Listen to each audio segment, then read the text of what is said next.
우리가 아멘으로 화답할 때 하나님께서 특별히 이 아이들을 더욱더 귀히 여기신 줄 있어요. 하면서 우리 채연이 또 손까지 흔들어 줄 거예요. 고마워요. 자, 오늘 함께 나누실 말씀은 너는 어서 속히 내게 오라. 저는 이 디모데후서를 읽을 때에 특별히 이제 이 구절은 요 한마디 있거든요. 우리가 어찌 보면은 암송하기 제일 쉬운 말씀 중에 하나가 이거예요. 한 절 암송하기 제일 쉬운 말씀 중에 하나가 너는 어서 속히 내게로 오라.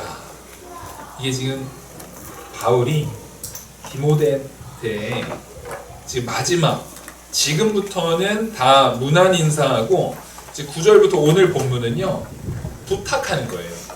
말 그대로 다 개인적인 부탁입니다.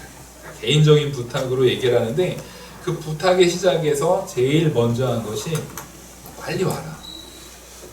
그래서 어서 속히 오라. 야, 너 내게 와라. 이런 정도가 아니라 어서 속히면은 사실은 이거는 어법으로 따지면 좋은 문장이에요? 별로 안 좋은 문장이에요? 어서랑 속히라는 거는 굳이 같이 쓸 필요가 없는 거거든요. 그 좋은 문장이 아니에요. 이게 편지 서신으로서 진짜 그 사실성을 그대로 드러난 거예요. 엄청 급하다는 거예요.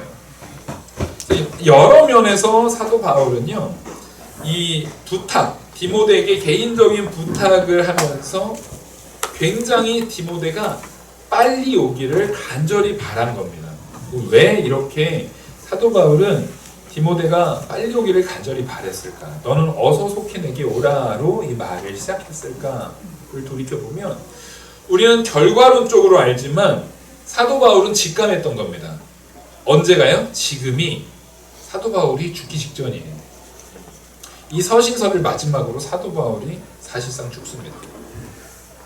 그래서 우리가 디모데 전서를 기록하고 그 다음에 디도서예요. 디도서를 우리가 순서로는 디모데 후서 다음이 디도서라서 헷갈릴 수 있지만 우리가 그래서 그 전에 말씀할 때 디모데 전서 다음에 뭐였어요? 디도서 했잖아요. 일부러 시간의 순서대로 한 거예요. 시간의 순서대로. 그리고 디모데 후서가요. 사도 바울이 마지막 유언의 편지예요. 디모데 이제 바울의 말은 이걸로 끝입니다. 사실 디모데 후서로서 바울의 공식적인 표현은 끝난 거예요. 자기의 죽음을 직감을 하고 지금 디모데한테 사실상 여러 가지 의미로 빨리 오라는 거예요. 아마 첫째로는 그랬던 것 같아요. 사도 바울이 디모데가 선교의 동역자로서 이게 진짜 값진 동역자를 만나잖아요. 그러면 함께 있는 것만으로도 굉장한 위로가 됩니다. 그러니까 제가 이번에도 이제 산기도를 올라가서 이제 숙소를 하는데 보통 목사님들이 막 1인실 쓰시고 막 2인실 쓰는데 저도 제가 충분히 1인실이나 2인실 쓴다고 해도 다 쓸 수 있습니다. 제가 1인실 쓴다고 하면은 재정에서 지원도 다 해주세요. 근데 쓰라고 해도 안 써요. 6인실을 씁니다. 왜요? 주중에 평소에 잘 못 만나는 신앙의 동역자를 공식적으로 모이는 산기도 때만이라도 기도는 각자 밖에서 하다가도 잠이라도 그리고 같이 밥 먹고 잠깐 하고 이번에는 가서 또 저랑 같이 방 쓰는 우리 동역자들하고 아침에 또 그 중에 목사님 한 분이 우리 성경 읽자고 그래가지고 서로 돌아가면서 한 장씩 읽으면서 서로 돌아가면서 아침에 이렇게 같이 읽고 하는 그런 걸 하고 같이 이제 대화도 나누고 목회적인 부분도 서로 나누고 이런 그런 자리 기도 외적으로 그냥 한 공간에 있어요. 잠잘 때 혼자 자는 게 편할까요? 같이 자는 게 편할까요? 혼자 자는 게 편하죠. 코 골고 난리도 아니에요. 이제 이어폰 끼고 잤어요. 근데도 같이 있는 게 좋아요. 지금 사도 바울이 이 디모데를 부를 때의 그런 마음가짐인 겁니다. 조금 불편한 것이 있어도 사랑하는 동역자가 한 공간에 함께 있는 것만으로도 너무 즐거운 거예요. 그래서 월요일부터 목요일까지 길게 있었잖아요. 근데도 너무 아쉽다고. 내년 2월에 언제 기다리냐고 막 이러면서 막 기대요. 이상하죠. 나이 40 넘은 목사님들이 막 서로 막 그리워해요. 왜 그러냐면 그렇다고 저희가 주중에 연락 안 하는 것도 아니에요. 또 전화도 자주 하고 그래요. 그래도 또 그래요. 이게 성경에서 말하는 동역의 관계.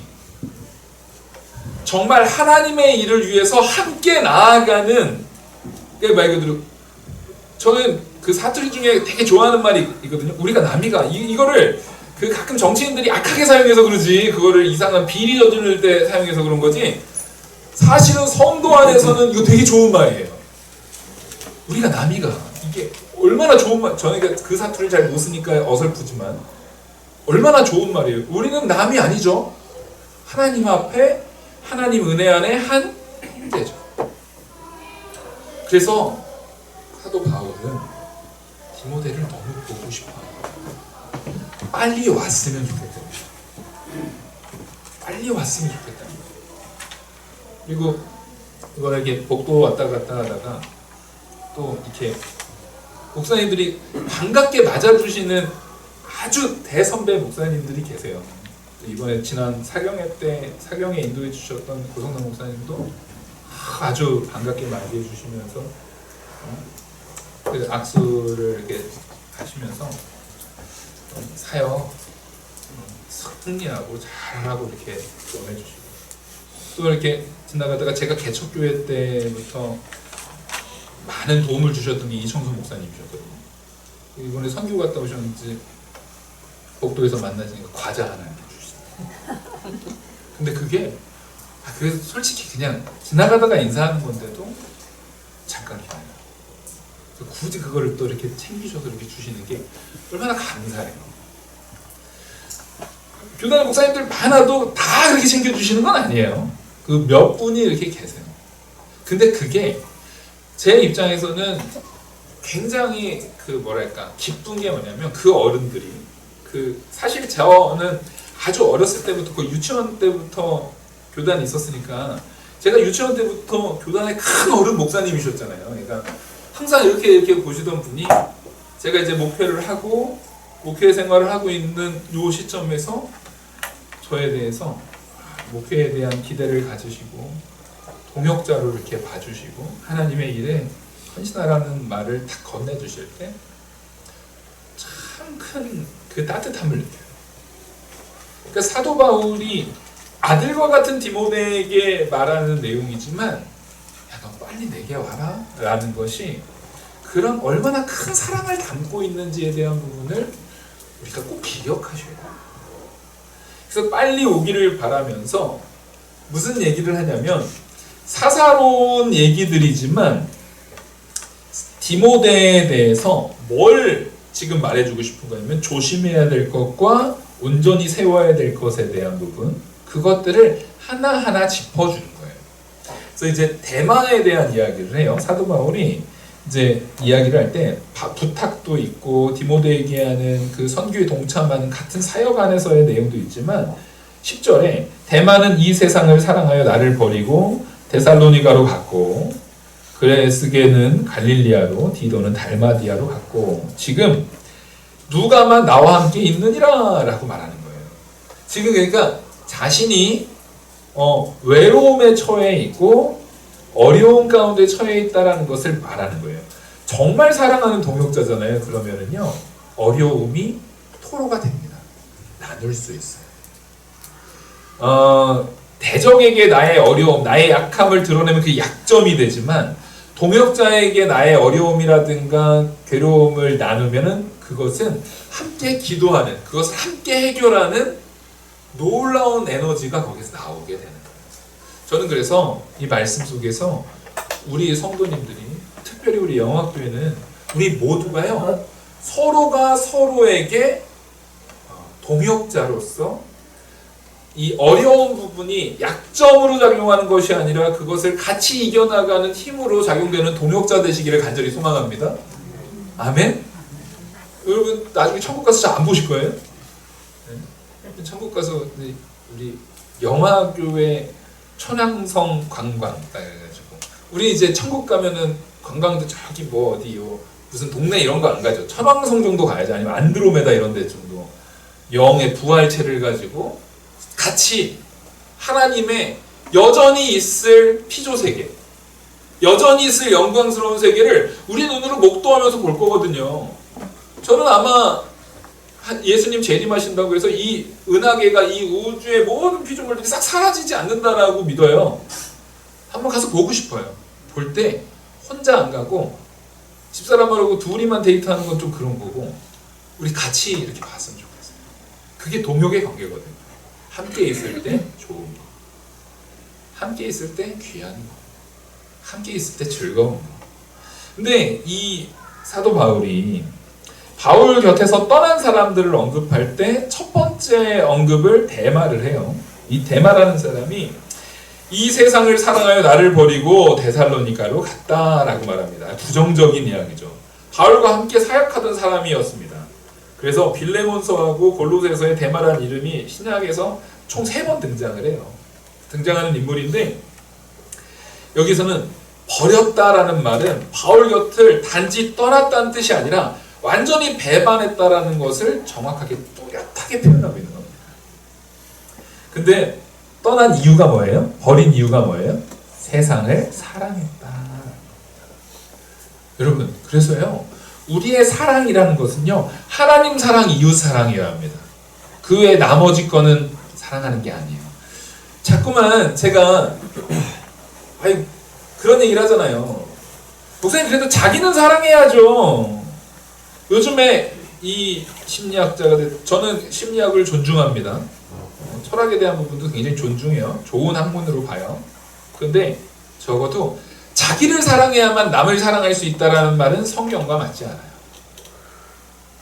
오히려 자기를 사랑하는 것이 커지면 커질수록 그것은 하나님 사랑 아니라 어디로 빠지기 쉽습니까? 세상으로 빠지기 쉬워요. 그래서 따라하겠습니다. 우리는 신본주의다. 자기를 사랑해야 된다라고 말하는 것은 근본적으로 인본주의를 말하는 거예요. 근데 성도는요, 철저하게 신본주의예요. 내가 이웃을 사랑하는 것도 다시 말씀드리지만 누구의 명령에 근거해서 이웃을 사랑하는 거예요? 하나님의 명령에 근거해서 이웃을 사랑하는 거예요. 하나님 사랑에 근거하지 않고서는 참된 이웃 사랑이 나올 수가 있다고요? 없다고요? 없어요. 이거는 아무리 강조해도 부족함이 없어요. 그래서 우리는 하나님을 사랑하는 존재들이 되셔야 됩니다.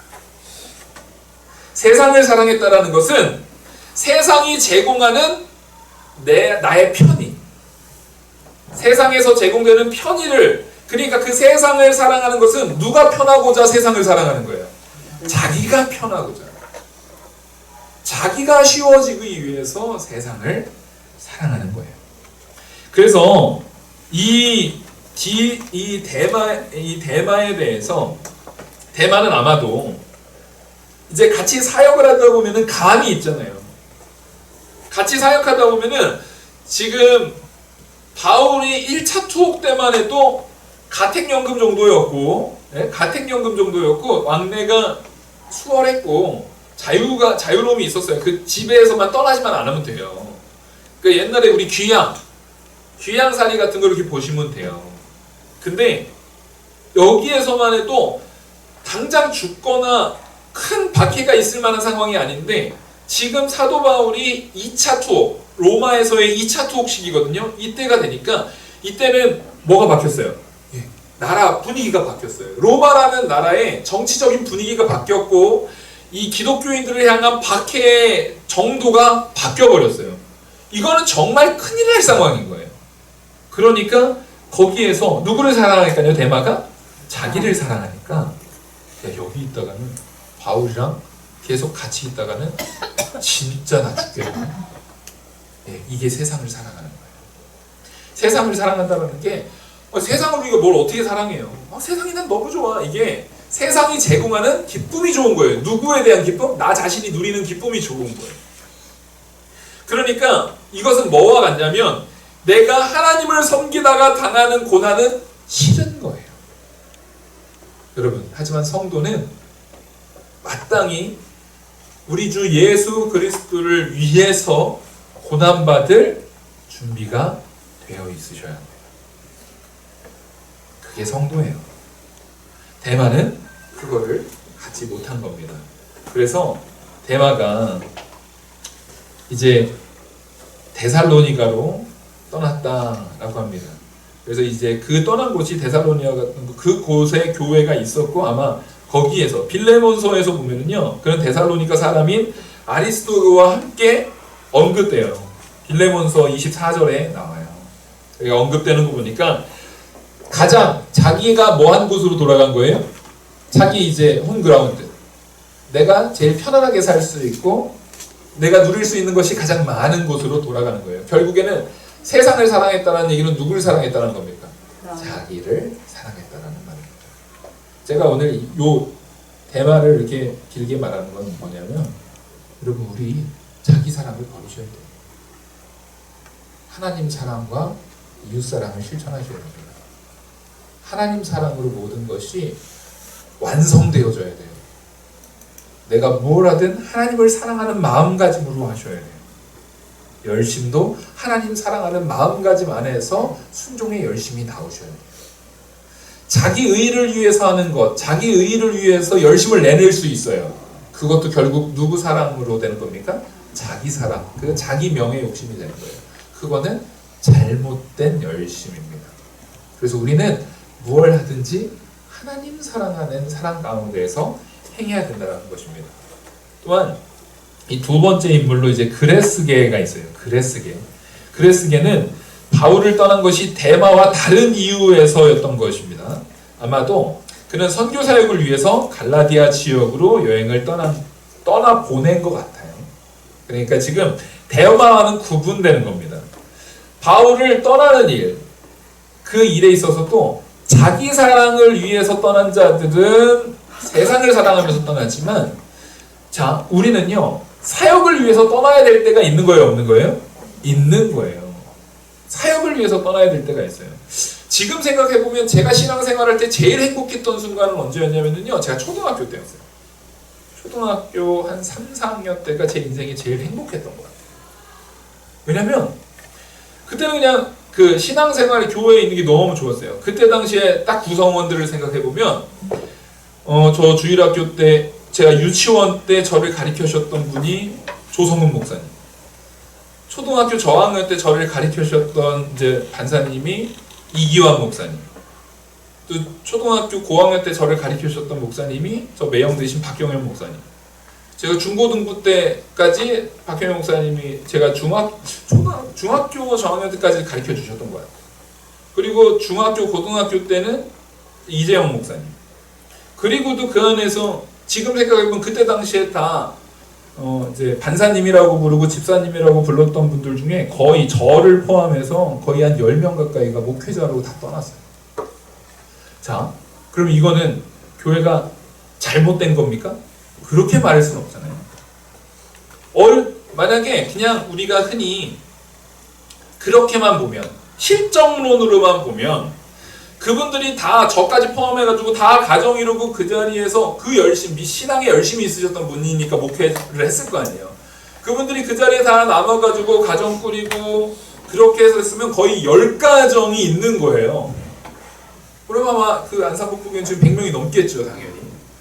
근데 현재로도 한 40명 정도 되니까 그 인원들이 그대로 있었으면 더 시너지가 있었으니까 더 커졌을 수도 있어요. 근데 하나님께서는 그 한 명 한 명의 사역자들을 그 자리에 그냥 있게 하신 게 아니라 어떻게 하셨어요? 보내셨어요. 각지로 보내셨어요. 그거는 그대로 하나님의 가치가 있는 겁니다. 하나님의 은혜의 가치가 있는 거예요. 물론 바울이야, 이 그레스게가 떠날 때, 또 세 번째로 떠난 인물은 디도잖아요. 디도가 떠날 때 외로움이 있죠. 당연히 누군가가 떠나게 됐을 때 외로움이 있어요. 어쩔 수가 없어요, 이거. 근데 그럼에도 불구하고 이것은 어떤 떠남입니까? 하나님께 영광이 되는 떠남이에요. 하나님께 영광이 되는 떠남. 그래서 이 그레스게는 갈라디아로 떠났는데, 갈라디아는 아마 로마의 행정구역에 불리는 그 지역을 말하는 것 같아요. 근데 이 그레스게가 후대에 이 전해지는 전설에 의하면은요, 그 지방의 감독이 되었고, 그 갈라디아는 어떤 그 북서쪽에 있는 어떤 작은 지방의 감독이 되어서 갔다라고 표현하는 부분도 있지만, 분명한 건 어느 게 맞든 이 그레스게는 뭘 위해서 간 거예요? 그 지역에 교회를 세워나가고 그 지역에 복음을 선포하는 일을 위해서 간 거예요. 이때는 헤어짐이라 할지라도 즐겁고 기쁜 하나님께 영광이 되는 헤어짐이다 라는 걸 우리는 알아요. 그러니까 이거를 디모데한테 바울이 말할 때는 어떤 마음가짐이냐면, 너도 앞서 말했던 데마와 같은 선택을 할 수도 있고, 뒤에 나오는 이 그레스게나 디도와 같은 선택, 우리에게는 다 선택들이 열려 있어요. 나를 사랑해서 내가 편한, 내가 이익을 보는 방향으로 세상을 사랑해서 가는 선택을 할 수 있지만, 또 하나님을 사랑해서 하나님의 일을 위해서 어느 지역을 대표로서 담당해서 그 역할을 담당하는 사역자로서 떠나는 길이 또 있을 수 있다라는 거예요. 당연히 지금 이걸 통해서 바울은 디모데에게 뭘 주지시킨 겁니까? 네가 하나님 사랑함으로 죽음을 각오하고, 지금 그레스게도 마찬가지고 세 번째 인물이 디도잖아요. 디도는 달마디아로 갔다라고 말해요.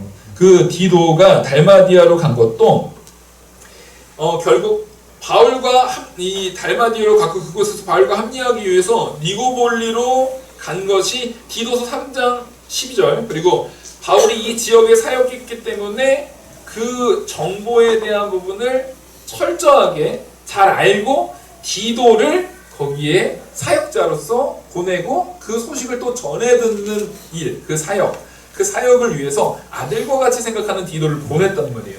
그 일들을 디모데한테 말함을 통해서 너도 어느 순간에도 자기 자신을 사랑해서 세상 사랑하는 방향으로 나가지 말고, 누구를 사랑하고 사역의 길에 서라는 겁니까?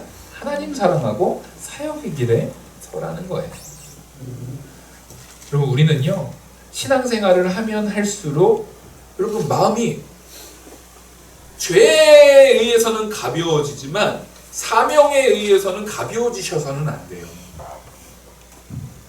성도는요, 내가 직분이 올라가면 올라갈수록, 또 신앙의 연조가 깊어지면 깊어질수록, 또 내 자녀들이 생기고 내가 믿음의 이 많은 시간들 속에서 많은 말씀을 들어서 내가 아는 만큼, 여러분, 신앙생활에 부담감을 가지시기 바랍니다.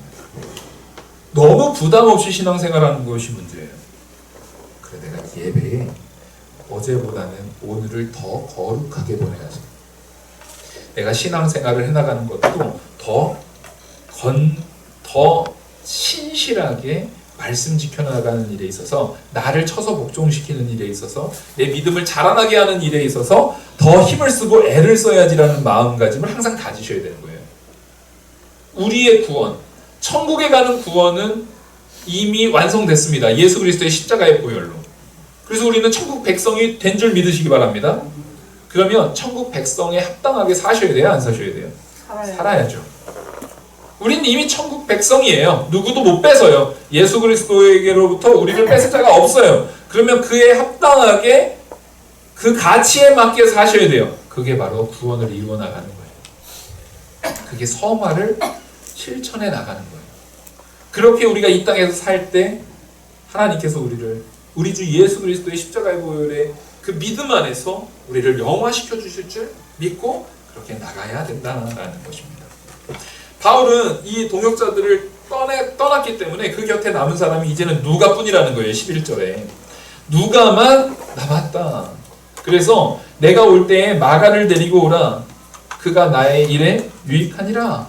지금 여기서 말하는 것처럼 이제는 누가만 남았어요. 그래서 누가는 빌레몬서에서 바울의 동역자 가운데 하나로 이제 표시가 돼요. 빌레몬서에서 바울의 동역자로 얘기하는데 여기에서 사랑받는 의사로 언급됩니다.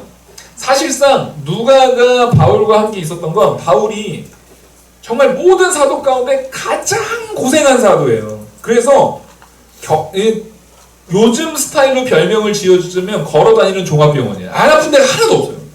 근데 안 아플 수가 없어요. 눈병 이런 거는 뭐랄까 드러난 병인 것뿐이고요. 눈병 이런 건 드러난 병이고요. 골병, 온몸에 아프지 않은 곳이 하나도 없을 정도로 여태까지 살아있는 게 신기할 정도로 한 번은 실제 죽은 줄 알아서 버려진 적도 있었잖아요. 돌에 맞아서. 그러니까 그게 정상적인 삶으로 사는 것 자체가 특이할 정도로 하나님이 정말 사역을 위해서 이끌어 쓰셨다라고밖에 볼 수 없어요. 그러니까 아마 그 사도들의 공공연하게 누가를 붙여준 것 같아요. 주치의로. 안 그러면은 바울이 어떻게 될 것 같으니까요? 죽을 것 같으니까. 그러니까 사실은 이거는 큰 틀에서는 하나님께서 바울에게 붙여준 거죠. 그걸 통해서 누가가 또 뭘 쓸 수 있는 거예요? 바울과 다녔기 때문에 누가가 사도행전 쓸 수 있는 거예요. 네? 바울과 다녔기 때문에 누가가 누가복음도 쓸 수 있었던 거고 사도행전도 쓸 수 있었던 거고 그런 객관적 역사적 서술에 대한 부분을 잘 가져갈 수 있었어요. 누가 자체가 의사이기도 했지만 결국 누가를 직접적으로 제대로 가리킨 게 누군 거예요? 네, 바울인 거예요. 그러니까 바울이 얼마나 논리적이고 학자입니까? 바울은 최고의 학자였거든요. 모든 사도를 통틀어서 바울같이 최고의 학자는 없어요. 그러니까 안 그래도 논리적이고 객관적인 그 사관에 있었던 역사학자면서 의사였던 누가가 바울을 만나면서 그런 큰 시너지를 얻은 거예요. 하나님께서는 그것까지도 예비하셔서 만남을 나누게 하시고 그 안에서 역사하시는 거죠. 그러니까 우리가 누군가를 만난다. 우리가 영화교회에서 한 성도를 만나잖아요. 이게 우연이 아니에요. 하나님의 놀라운 역사입니다. 내가 누군가를 만나고 누군가와 함께하고 누군가와 같이 있다는 것 자체가요. 이게 다 하나님께서 이끄시는 큰 은혜 중에 하나예요. 그래서 이 동역자 여기에서 이 사도 바울은 누가만이 바울과 함께 있는 본문의 진술은 그와 더불어 다른 동역자가 언급되는 4장 21절에 보면은 이렇게 얘기를 해요. 4장 21절에 너는 겨울 전에 어서 오라. 으블로와 부데와 리노와 글라우디아와 모든 형제가 다 내게 문안하느니라. 지금 분명히 다른 사역자들도 다 있거든요. 많은 동역자들이 있음에도 불구하고 지금 사도 바울이 현재 나의 상태가 굉장히 외롭고 괴로운 상태다. 이걸 말할 때 전 여기서 큰 고통의 깊이를 느껴요. 무슨 얘기냐면 사도 바울은 얼마나 담대한 사람입니까? 어떤 고통에서도 굴하지 않았던 사람이에요. 근데 정말 죽음을 직면하고 앞두고 있는 사도 바울이 디모데한테 정말 자기가 가장 사랑하고 아끼는 아들과 같은 디모데한테 이런 자기의 약한 모습을 드러내요. 누가만 나와 함께 있느냐. 사실은 지금 누가만 있다라고 볼 수는 없거든요. 앞서 말했지만 그 데마를 제외하면은 그레스게도 사역으로 간 거고 디도도 사역으로 간 건데도 불구하고 나만 나갔다. 난 네가 빨리 왔으면 좋겠다. 이 말은 지금 사도 바울이 완전한 사람, 완전한 존재는 아니다라는 걸 보여요. 분명히 믿음 안에서 온 힘을 다해서 굳건하게 살아가면서도 그의 인간적인 연약함이 살짝 묻어있는. 그래서 더 대단한 거예요. 이게 뭐냐면 차라리 그냥 아무런 고통도 없이 난 아무렇지도 않아 하면서 이겨내는 거는 멋있어 보일 수는 있지만 뭔가 우리한테 와닿지가 않아요. 근데 여러분 사도 바울이 보였던 순종은 나는 고통이 하나도 없는 상태에서 야 하면 되지. 아무것도 아니야. 얼마나든지 할 수 있어. 나 힘세. 이게 아니라 사도 바울은 자기의 괴로움, 외로움. 사도 바울은 사실상 우울증 기질의 사람이라고 보통 평가를 하거든요. 그러니까 우울증 기질에 있는 사람, 우울적인 증세에 있는 사람은요. 겉으로는 이렇게 괜찮은 것처럼 말해도 내면으로 생각지도 못한 깊은 침륜에 빠질 때가 있어요. 그런 모습을 사도 바울은 그대로 여기서 드러내고 있는 거예요. 열심히 사역을 한 사도 바울이지만 사실은 그 열심히 한 사역이 언제나 뭐가 같이 동반됐던 거예요? 두려움과 외로움과 괴로움이 같이 동반되고 있었던 거예요. 근데 여기에서 만약에 사도 바울도 자기의 괴로움, 자기 내면의 괴로움을 바라보면서 자기를 사랑했다면 누구랑 똑같았을까요? 데마랑 똑같은 거예요. 아, 내가 이렇게까지 이렇게까지 해야 돼? 내가 이런 상황까지 놓여야 돼? 일단 나는 살고 봐야지. 나부터 사랑하고 봐야지라고 했으면 대마와 같이 떠났어. 그래서 위대한 거예요. 여러분, 우리 모두가요, 마음에 고통이 있어요. 괴로움이 있어요. 근데 그 괴로움까지도 능히 이기고 역사하실 하나님을 바라보시기 바랍니다. 그리고 너무 괴로울 때는 주변에 동역자를 찾으셔야 돼요. 동역자에게 도움을 청하셔야 돼요. 그래서 하나님께서는 개개인이 각자 집에서 찢어져가지고 개개인이 예배드려가 아니라 모이기를 힘쓰고 모인 무리는 서로 뭐 하래요? 서로 사랑하고 교제하래요. 왜요? 서로가 서로에게 위로가 되셔야 합니다. 여러분, 서로가 서로에게 위로가 되는 우리 영화교회 되기를 간절히 소망합니다. 그래서 사도 바울은 디모데가 바울에게 올 때 특별히 부탁하는 게 있는데 마가를 데려오라는 거예요. 그는 마가가 자신의 일에 유익되는 인물이라고 말하고 있거든요. 이 마가가 누굽니까? 옛날에 1차 전도 여행 때 바울이 바나바랑 싸웠던 당사자가 이 마가잖아요. 근데 하나님이 여기에서 바나바의 또 위대함이 나타나고 바울의 이제 말그 돌이킴이 나타나요. 하나님께서 누군가를 세우실 때 그 사람이 어렸을 때 젊었을 때 실수하고 실패하고 부족한 가운데 잘못할 수가 있어요. 근데 하나님이 붙드시면 결국 그 사람을 가장 값진 동역자로 하나님은 세우신다라는 거예요. 과거에 나와 맞지 않는 사람이 있을 수 있어요. 나랑 생각이 항상 이렇게 부딪히는 사람이 있을 수 있어요.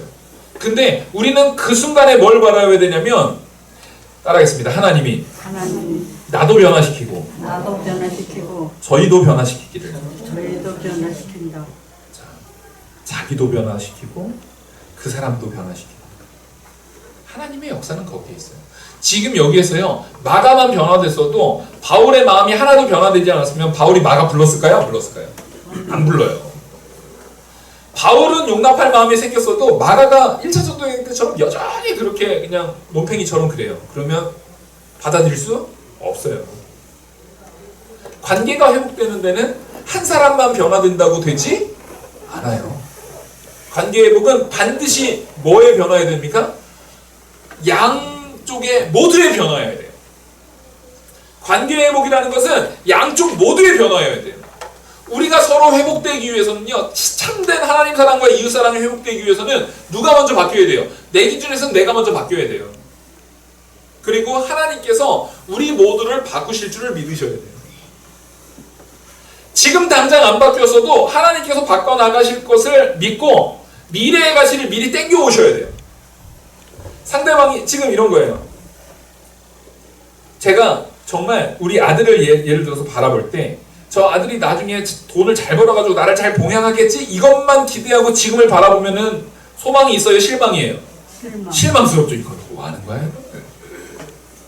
근데 어떤 소망을 갖는 거냐면, 이 아이가 믿음 안에 자라서 분명히 하나님 앞에 순종하듯 부모인 나에게도 온전하게 설 거를 믿고 소망하면서 기도하면서 그걸 가지고 이 아이를 대하는 거예요. 그리고 내가 할 수 있는 사랑을 최대한 주는 거예요.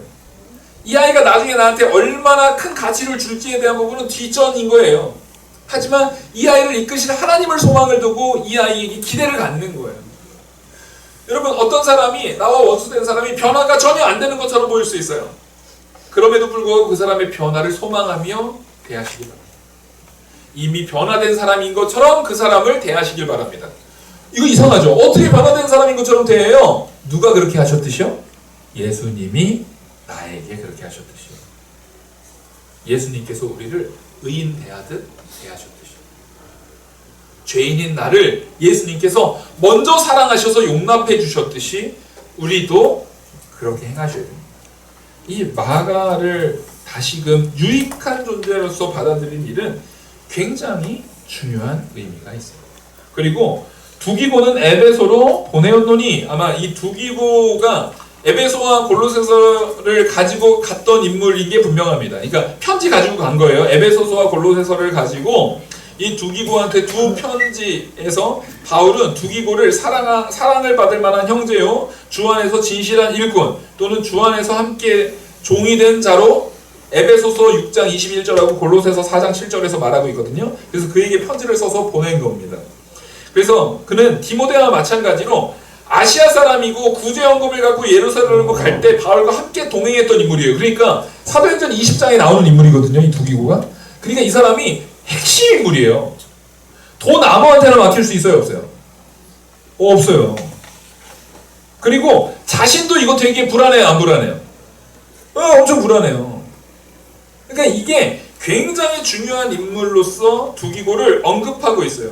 그리고 두기고가 디도에게 가면 디도는 바울에게 오라고 두기고한테 누구한테 전화를 하고요? 디도한테 전화를 하고 부탁까지 한 인물이에요. 그래서 이것은 한 사람이 이제 이 두기고라는 사람이 얼마나 중요한 인물인지를 디모데후서에서 잘 표현하고 있는 겁니다. 그리고 그 다음에 13절 보시면 내가 올 때 내가 드로아 가보의 집에 둔 겉옷을 가지고 또 책은 특별히 가죽 종이에 쓴 것을 가져오라. 지금 두 가지를 얘기해요. 겉옷이라고 하는데 겉옷은 말 그대로 무거운 외투예요. 이제 겨울을 나야 되는데 아주 무거운 외투로 지금 감옥에서 자기가 몸도 나쁘고 있는 상태니까 너무 춥고 괴로운 거예요. 그래서 거기에 이제 겉옷을 두고 왔는데 겉옷을 두고 오는 이유 중에 큰 거리를, 아주 긴 거리를 하절기에 움직일 땐 겉옷을 가져갈 수가 없어요. 왜냐면 바울은 기본적으로 선교여행을 할 때 어떻게 움직였습니까? 걸어 움직였어요. 이게 되게 무거워요. 그러니까 이거를 추워서 입는 게 아닌 이상은 짐으로 들고 가면 짐인 거예요, 그냥. 근데 지금 이게 너무 필요한 겁니다. 그리고 여기서 특별히 가죽 송이에 쓴 책을 가져오라고 말한 것은 이 특별이라는 것을 의미를 얘기할 때 이것은 아마 책인데 이제 가죽 송이에 쓴 것에 대한 부분이 가죽 종이라는 것이 이게 사실 되게 고가거든요. 그러니까 이게 고가고 지금 사도 바울이 저는 이 부분을 두 가지로 생각할 수 있을 것 같아요. 뭐냐면 사도 바울이 지금 몸이 너무 아파요. 너무 추워요. 그러면 우리가 몸이 아프면 신앙생활도 바로 됩니까? 이게 마음이 힘듭니까? 힘들어져요, 여러분. 여러분 건강도 잘 챙기셔야 되는 게 건강이 나빠지면요 믿음 생활도 되게 흐지부지해지고 이게 막 힘들어져요. 그래서 사도 바울은 자기의 건강이 회복될 가능성은 없는 걸 확인했어요. 그러면 그때 우리가 뭐에 더 집중해야 됩니까? 말씀에 훨씬 더 집중해야 합니다. 자기가 죽기까지 뭐에 매이고자 지금 사도 바울은 결심을 한 거예요? 말씀에 매이고자. 어차피 감옥에서 죽을 거를 자기는 이미 인지를 했어요. 그래서 거기에서 그 안에서 내가 이것을 봄을 통해서 내가 죽을지언정 죽는 순간까지 말씀에 온전히 서겠다라는 의지를 보여준 거예요. 너무 감동이에요. 그리고 이 죽음 가운데 이 가죽 종이로 된 책은요 굉장한 유산입니다. 이거는 굉장한 고가예요. 엄청난 가치가 있는 책이에요. 제가 볼 적엔 그거를 사도 바울이 직접 디모데가 됐든 이 사람들한테 아마 유산으로 남기고자 한 것이 아닐까. 이거는 어느 해석에도 없어요. 그냥 제 추측이에요. 정말 사랑한 자기 아들에게 이 말씀의 가치, 그게 세상적으로도 부가가치가 있지만 이 성경책이 가죽 종이에 쓴 이 말씀이 가장 가치 있게 쓰임 받을 수 있는 건 누구일까요? 두말할 것 없이 디모데이기 때문에 그것을 디모데를 통해서 가져오게 하고 그 말씀으로 다시금 자기를 돌이켜 세우고 아마 그 책을 디모데한테 유산으로 남겼을 가능성이 높아 보입니다. 이것은 지금 사실상 제가 이 말씀을 굳이 유추해서까지 말씀드리는 이유는 사도 바울이 지금 뭐 준비하는 거예요? 죽을 준비하는 거예요. 죽음을 예비해서 준비하고 있었어요.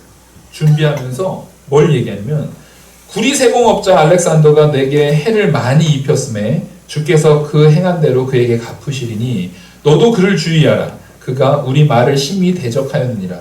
뭘 조심시키냐면 이 알렉산더 그 사람이 많은 해를 가했던 사람이에요. 그 사람은 이 말 그대로 이제 고린도에서부터 사도 바울을 괴롭혔던 사람인데 그 괴롭힘이요 그때 사건 끝나고 나서도 계속 이어졌다라는 것을 확인할 수 있습니다. 그러니까 이 사람은 아예 그냥 악의를 가지고 죽을 때까지 예수 그리스도를 전하는 사역, 특별히 사도 바울에 있어서는 어떻게 하는 거예요? 끝까지 대적하고 나갔던 아주 악한 세력이기 때문에 너도 이 사람은 조심해야 된다. 여러분, 정말 악의로 똘똘 뭉쳐서 행동하는 사람들이 있어요. 그런 사람들은 피하셔야 돼요. 만남도요, 우리는 선택할 수 있어요. 좋은 자리에 가세요. 복음이 선포되는 자리, 은혜가 넘치는 자리에 가셔야 돼요. 제가 되게 안타까운 게 뭐냐면은, 그 마약하고 막 이런 사람들 보면 다 어디에서 했대요? 술집, 무슨 뭐 춤추는데 막 음악, 그런 데를 가면 그런 위험에 노출이 되게 돼 있어요. 그런 자리를 안 가려고 애를 써야 돼요. 그러니까 사실 뉴스 같은 걸 볼 때 제가 되게 어색한 게 뭐냐면, 아니 저런 데를, 그러니까 이것도 은혜예요. 하나님의 은혜로 굳이 그런 자리에 있었던 적이 없기 때문에, 아니 저기에서 저런 일이 자주 일어나는데 거기를 왜 가가 되는 거예요. 근데 여러분, 이것도 누구의 보호시라고요? 하나님이 저라는 연약한 사람을 보호하셔서 어려서부터 그런 데를 가지 않는 분위기의 집안, 친구들도 만나는 사람들도, 주변의 사람들도 그런 곳과는 동떨어져 있는 곳, 그런 술 취하는 자리하고는 상관이 없는 자리에 있게 하셨기에 망정이지, 만약에 저도 그런 은혜, 그런 보호하심 없이 그냥 그 자리에 있었으면요, 그런 죄악에 얼마든지 빠질 수 있는 자라는 거예요. 그래서 이해한대가 아니라 오히려 뭐 해야 된다고요? 감사할 줄 알아야 돼요. 그 얘기는 이후로라도 그런 죄악이 난무하는 자리에는 나도 내 자녀도 가지 않도록 정말 조심시키셔야 돼요. 그런 자리에 가면 반드시 위험에 뭐 할 수밖에 없습니까? 노출될 수밖에 없어요. 위험에 처할 수밖에 없다라는 것을 분명히 알아야 돼요. 그리고 바울은 16절에서 18절에서는요, 로마 감옥에 있었던 그 첫 번째 변론에 대해서 말해요. 16절을 보시면, 내가 처음 변명할 때에 나와 함께한 자가 하나도 없고 다 나를 버렸으나 그들에게 허물을 돌리지 않기를 원하노라. 주께서 내 곁에 서서 나에게 힘을 주심은 나로 말미암아 선포된 말씀이 온전히 전파되어 모든 이방인이 듣게 하려 하심이니 내가 사자의 입에 건짐받았느니라. 지금 사도 바울은요, 거기서 변론을 할 때 그 신문 과정 가운데 자기 편은 하나도 없어요. 그럼에도 불구하고 미워하는 것이 아니라 오히려 그 기회를, 그 시간을 뭐하는 시간으로 하나님께서 허락하셨다라고 바라봐요? 복음 전하는 시간, 말씀을 선포하는 시간으로 하나님이 허락하셨다라고 믿어요. 이게 사도 바울이 앞에서 말했듯이 분명히 우울질적 기질을 가지고 침류에 빠져있는, 괴로움에 빠져있는 연약한 자였음에도 불구하고 자기를 사랑하는 것이나 자기를 붙드는 것이 아니라 철저하게 누구를 사랑하니까요? 하나님만 사랑하니까 그 고통의 자리, 다 버려진 것 같은 그 자리에서도 하나님은 오히려 이걸 통해서 나한테 복음 전하게 하셨어 라는 고백이 나오는 거예요. 이건 무슨 고백과 같냐면, 손양호 목사님이 아들 둘이 죽었는데 하나님이 미국 유학 보내려고 했던 내 아들들을 미국보다 더 좋은 천국 보내게 하셨다는 것에 감사하는 것과 같은 거예요. 엄청난 신앙 고백이에요.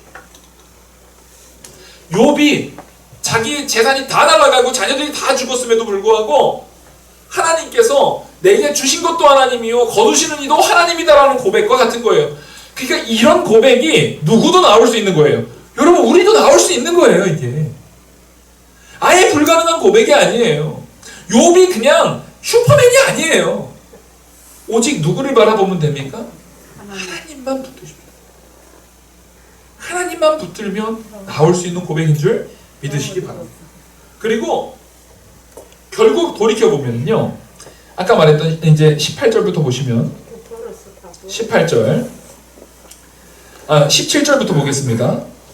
주께서 내 곁에 서서 나에게 힘을 주심은 나로 말미암아 선포된 말씀이 온전히 전파되어 모든 이방인에게 듣게 하려 하심이니 내가 사자의 입에서 건짐을 받았느니라. 자, 첫 번째로 사도 바울이 혼자가 아니었던 것은 그 사자의 입과 같은 상황에서 건짐을 받았다잖아요. 건짐은 자기가 나오는 거예요? 누가 끌어내주는 거예요? 그쵸? 첫 번째로 사도 바울이 혼자가 아니라는 것은 누가 자기와 함께 있었다라는 것을 지금 이 말씀을 통해서 표현하는 겁니까? 하나님이 나와 함께 있었다라는 거예요. 하나님이 함께 있었기 때문에 절대 혼자가 아닌 겁니다. 그리고 18절 주께서 나를 모든 악한 일에서 건져내시고 또 그의 천국에 들어가도록 구원하시리니 그에게 영광이 세세 무궁토록 있을지어다. 아멘. 사도 바울은 결국 하나님이 나와 함께 있고 그 이후에 지금 편지 쓰고 있는 디모데 그리고 자기가 사역을 위해서 보냈던 그 그레스게나 디도나 또 사역을 위해서 불렀던 마가나 자기의 병을 위해서 희생해주고 있는 누가나 또 여기에서 자기가 또 에베소와 골로새로 보냈던 두기고나 이런 사역자들이 함께 있었다는 것을 얘기를 할 때 이 모든 이들이 누구로 함께 있는 거예요? 하나님을. 다 공통점은 뭐냐면요, 방금 언급된 모든 사람들이 자기를 사랑하는 것이 아니라 누굴 사랑해요? 하나님을 사랑하니까. 하나님 사랑하는 사람들이 하나님을 향해 있으니까 그렇게 모여진 것이 제가 처음 말했던 동역자라는 겁니다. 그러니까 가치가 같아요. 하나님을 사랑하는 마음으로 함께 모이니까 하나님을 통해서 뭐가 있는 거예요? 가치가 함께 기뻐하는 가치가 공통되게 있는 거예요. 공통의 관심사가 있는 거예요. 사람이 사람과 대화하는데 공통의 관심사가 있으면 그 사람하고 대화할 때 괴로워요? 쉬워요? 공통의 관심사가 없으면 대화가 있는 게 힘들어요. 근데 공통의 관심사가 있으면 시간 가는 줄 모르고 대화를 하는 거예요.